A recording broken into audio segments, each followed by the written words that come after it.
Jabi? Talagang kabisado na ng anak ko ang commercial ng Jollibees. Mapa YouTube man, mapa TV man. Talagang Jabi talaga. Mas naalala niya pang banggitin yan at mas kilala niya pa si Jollibee kaysa magsabi ng I love you. Char. Nagtatampo yarn? Hindi naman. So, ayun na nga. Minsan naisip ko, sana may mag-invite sa amin ng birthday party na sa Jollibee gaganapin para makikita niya yung mascot na Jollibee. Siguro sobrang saya tong anak ko na to pag nangyari yun. At ito na nga, mabalik na tayo dito sa aking niluto kagabi na aming hapunan na butter spicy shrimp or spicy butter shrimp, something like that. So, naisipan ko na nga rin siya lagyan dyan ng sitaw kasi feeling ko ito yung nababagay dyan na gulay na pwede mong isahog.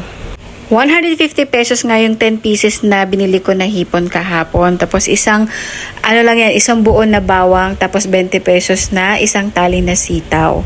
Actually, first time ko talaga na nakapagluto na ito. Kasi palagi yung sister-in-law ko na masarap talaga magluto ng butter shrimp. Nung natutunan ko nga magluto ng butter spicy bangus, inisip ko ganyan lang din siguro yung proseso kapag hipon naman yung gagamitin mo. So feeling ko kapag nagluto ulit ako ng bangus na butter spicy bangus, sasahugan ko rin siya ng sitaw. Kasi parang masarap siya, no? Na kalahat ng mga niluluto mo may touch ng gulay.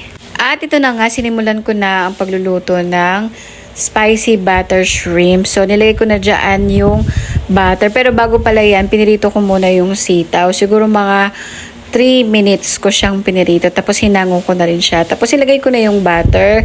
Nilagay ko na dyan yung bawang at saka sibuyas. Tapos yung hipon na 10 pieces. Hindi ko na rin pinatagal kasi madali lang naman talaga maluto ang hipon. So nilagay ko na rin talaga lahat dyan yung mga pampalasa. Naglagay ako dito ng oyster sauce, konting toyo, tapos paminta, asin, tapos 2 kutsarita ng asukal. At dahil wala naman akong ibang brand ng ketchup dito, Del Monte ketchup pa rin dyan yung nilagay ko. And masarap pa rin naman talaga siya. Lahat po ng pampalasa na nilagay ko dyan ay tansya-tansya ko lamang po.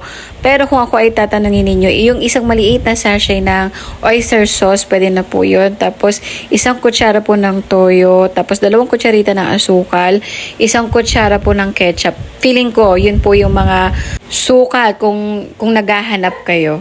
Kasi po may mga tao talaga na usually tansya-tansya lang. Pero meron naman tao na may mga measurement talaga. Specific talaga yung mga measurement na gusto nila. Oo, basta yun.